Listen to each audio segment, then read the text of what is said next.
춘천 레고랜드가 이달 중 시범 운영에 들어갑니다. 레고랜드 측이 최근 춘천시에 임시 사용 신청서를 제출한 건데요. 네, 하지만 레고랜드 개장 이후에 예상되는 교통 대란 문제가 여전히 발목을 잡고 있습니다. 또 여기에 강원도가 가져갈 임대 수익이 갑자기 크게 줄어들면서 논란이 되고 있습니다.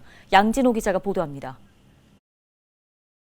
공정률을 100%까지 끌어올린 춘천 레고랜드가 모든 시설의 설치를 마치고 개장을 기다리고 있습니다. 춘천시의 임시사용 허가가 떨어지면 이달 중 시범 운영이 시작됩니다. 레고랜드 측은 오는 4월 호텔 준공에 맞춰 연간 회원권 구매 고객을 대상으로 가개장에 들어간 뒤 5월 5일 정식 개장을 준비 중입니다. 하지만 여전히 해결되지 않은 교통체증 문제와 줄어든 강원도의 임대 수익, 기대치에 미치지 못한 지역민 채용 규모 등 레고랜드를 둘러싼 잡음은 여전한 상황입니다. 가장 큰 문제는 교통 혼잡입니다. 춘천시가 춘천대교로 진입하기 위한 좌회전 구간을 300m까지 늘릴 계획이지만 확실한 해법은 아니라는 지적이 많습니다. 셔틀버스 운행, 수상버스 신설 등 여러 대책 역시 아직 확정된 것이 없는데 사실상 제2진입로인 서면대교 건설 전까지는 춘천역 인근 도로의 혼잡은 불가피합니다.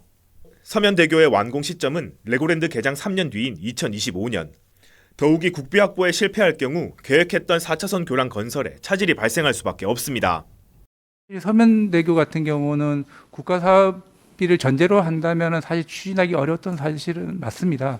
그래서 다만 사업의 시급성 때문에 일단 전액은 아니고 2차로라도 2차로 지방비 부담 2차로 규모는 나중에 국비를 받는 걸로 노력한다는 전제하에 선추진하게 된 것입니다. 10분의 1로 줄어든 강원도의 임대 수익도 여전히 논란의 대상입니다. 당초 강원중도개발공사는 초기 투자금 800억 원을 부담하며 기존 시설 임대료의 30%가량을 지급받기로 했지만 레고랜드 측의 추가 투자를 고려해 해당 비율을 3%로 줄였습니다.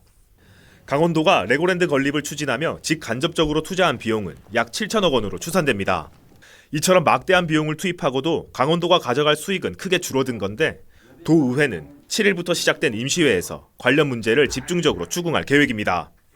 과연 우리의 강원도에 그 예산이 7천억 정도 투입이 되었는데 직간접적으로 과연 우리한테 돌아오는 그 이익은 얼마인가가 중요하고 또 더 나아가서는 우리 강원도 청년 일자리가 얼마나 늘어났느냐, 굉장히 큰 인원을 채용한다고 이야기는 했지만 과연 현실적으로 지금 이행된 게 지금 없다.